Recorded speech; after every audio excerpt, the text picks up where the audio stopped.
So the master plan development is all about combining the promise of the academic and the clinical excellence that we have to make sure that our innovative treatments that translate from the basic science in the university power new treatments, new ways of preventing mental illnesses.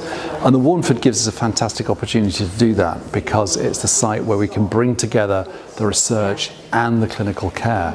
And we can produce something that is actually globally important, because it's very unusual to have the opportunity of an existing hospital site where we've got real academic and research power right alongside real clinical excellence. And if we just maximise our ability to use that site, which is what this master plan's all about, then we should be able to really drive forward advances for patients.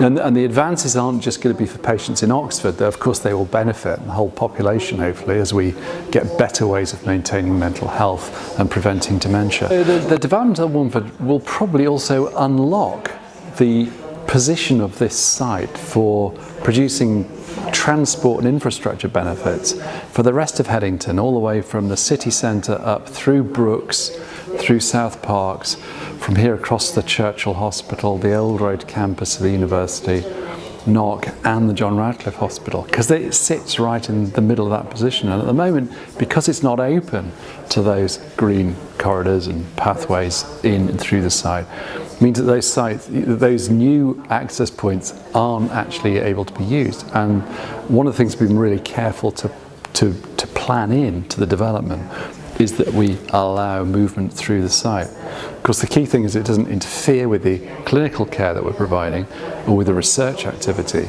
But the nature of the site is that it won't. You can just produce these really wonderful pathways through where people can walk, cycle, so wonderful new ways in unlocking the potential of this site.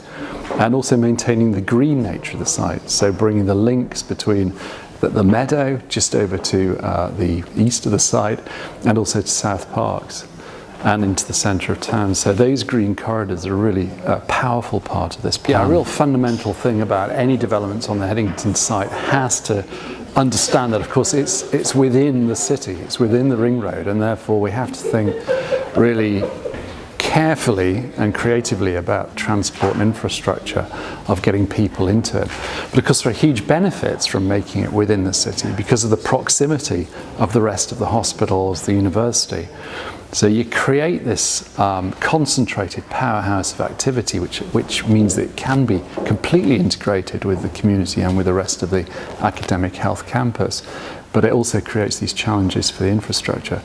But as I said before, by making the most of those existing routes that already go through the site, that are currently not really open, not really possible to access, then we think we'll produce benefits across the whole of the Headington area. As part of the point about having the master plan is that you think about the strategic development of the site, because we don't know how long it'll take us, because it depends on raising funding. But the important thing is that we'll be able to plan it so that one development in one part of the site doesn't block rational development of another part of the site. It means we can do phased development across the site.